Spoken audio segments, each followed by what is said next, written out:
Ситуация с энергоснабжением республики в ближайшую неделю может еще более ужесточиться.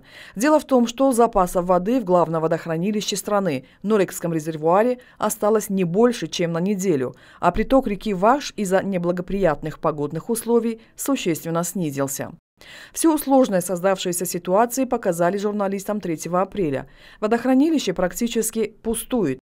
Приток воды Вахш остается на крайне низком уровне, что сокращает объем выработки электричества.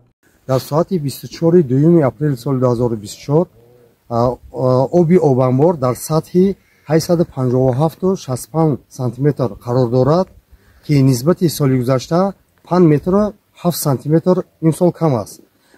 По словам заместителя главного инженера Нурекской ГЭС Анвара Керамиддинова, такой сложной ситуации с нехваткой воды для выработки электроэнергии не было 12 лет. Воридоди оби обанбор дар ин шабонарӯз 295 метри куби дар сония қарор дорад, ки нисбати соли гузашта 151 метри куби дар сония кам ворид гашта истодааст.